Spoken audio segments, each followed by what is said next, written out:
শুরুতে আমি মহান আল্লাহ রাব্বুল আলামিনের শুকরিয়া আদায় করছি। স্বৈরাচারের পতন হয়েছে, ছাত্র জনতার জয় হয়েছে। স্বৈরাচারের পতনে সবাই আমরা শুকরিয়া আদায় করছি আল্লাহ রাব্বুল আলামিনের কাছে। আলহামদুলিল্লাহ। আমি ছাত্র সমাজের পক্ষ থেকে একটি কথা বলতে চাই, এই বাংলার জমিনে অনাচার, স্বৈরাচার, অত্যাচার, দুর্নীতি আর হবে না। ছাত্ররা সবসময় সজাগ ছিল। এই ছাত্ররা বাংলাদেশের শক্তি, ভবিষ্যৎ, বাংলাদেশ আগামী দিনের ভবিষ্যৎ। এই ছাত্ররা ঠিক করবে আগামী দিনে বাংলাদেশ কোন দিকে যাবে। আমি স্মরণ করছি এই ছাত্র শহীদ ভাইদের এই আন্দোলনে যারা জীবন দিয়েছেন তাদের। আমি এই বলে আমার সংক্ষিপ্ত বক্তব্য শেষ করছি।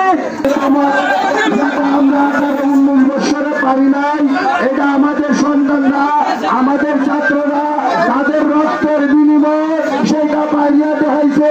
তাই আগামী দিনের ভবিষ্যৎ ছাত্রকে আমার পক্ষ থেকে, বিএনপির পক্ষ থেকে, সকল অঙ্গ সংগঠনের পক্ষ থেকে তাদেরকে হাজারো সালাম। তোমরা এগিয়ে যাও, তোমরা আগামী দিনের ভবিষ্যৎ, তোমরা আগামী দিনে এই দেশ শাসন করবে, তোমরা আগামী দিনে তোমরা এই দেশের শাসন বাড়ি দিবে। তাই তোমাদের পিছিয়ে আমরা আছি, আমরা তোমাদেরকে আরো এগিয়ে নিতে হয়, আমরা অগ্রসর আছি, আমরা সকলে তোমাদের পাশে আছি। তোমরা আরো এগিয়ে যাও, তোমরা এই দেশ চালানোর দায়িত্ব হাতে দাও, দেশে শান্তি এনে দাও, দেশকে তোমরা অনেক অনেক সুন্দর করার মন মানসিকতা নিয়ে চলবে আমরা আশা করি। এই মনে আমি আমার বক্তব্য শেষ করছি। বাংলাদেশ জিন্দাবাদ, খালেদা জিয়া জিন্দাবাদ। এর মাঝে আরেকটি কথা আমি না বললে হয় না। খালেদা জিয়ারে অনেকে গুজব চড়াইছে, মারা গেছে, কিন্তু না, এর পতন না দেখছে ওই মৃত্যু হবে না। আমার মা বেঁচে আছে, আমার মার জন্য সকলের কাছে দোয়া চাই, সকলে দোয়া করবেন। আসসালামু আলাইকুম।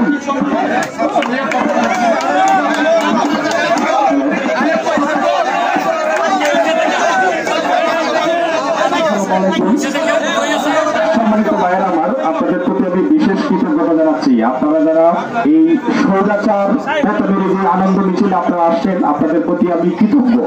আপনারা যে ছাত্রদের পক্ষে আছেন, আপনাদের উপস্থিতিতে তা বোঝা যাচ্ছে। আপনাদেরকে অনেক অনেক ধন্যবাদ এবং কৃতজ্ঞতা প্রকাশ করছি। সেই সাথে আমি স্মরণ করতেছি এই ছাত্র আন্দোলনের প্রথম শহীদ আবু সাইদ ভাইকে।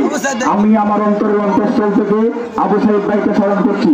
আমরা সবার কাছে অনুরোধ করব আপনারা তার জন্য, এবং শুধু আবু সাইদ ভাই না, যারা এই ছাত্র আন্দোলনে শহীদ হয়েছেন, প্রায় কয়েক হাজার ছাত্র ছাত্রী শহীদ হয়েছেন এবং কিছু বাচ্চাও শহীদ হয়েছে, তাদের জন্য আপনারা মন করে দোয়া করবেন। তাদের কোনো অপরাধ ছিল না, তারা দেশের জন্য জীবন দিয়েছে, তারা কোনো ছাত্র সংগঠন কিংবা রাজনৈতিক সংগঠনের সাথে জড়িত ছিল না। এখন যে বর্তমানে আমরা এখানে উপস্থিত হয়েছি, এটা কোনো রাজনৈতিক সভা নয়, এটি আমাদের একটি ছাত্রদের প্রতিক্রিয়া, আনন্দ মিছিল। এখানে আসলে রাজনৈতিক বক্তব্যটা সমীচীন নয় যদিও, কিন্তু আপনাদেরকে অনুরোধ করবো, আপনারা যারা এসেছেন তারা সবাই তাদের জন্য, যারা শহীদ হয়েছে তাদের জন্য দোয়া করবেন যেন। এবং আমরা এই স্বৈরাচার পতন হয়েছে, স্বৈরাচার পতন হওয়া উপলক্ষে আমরা এখানে এসেছি।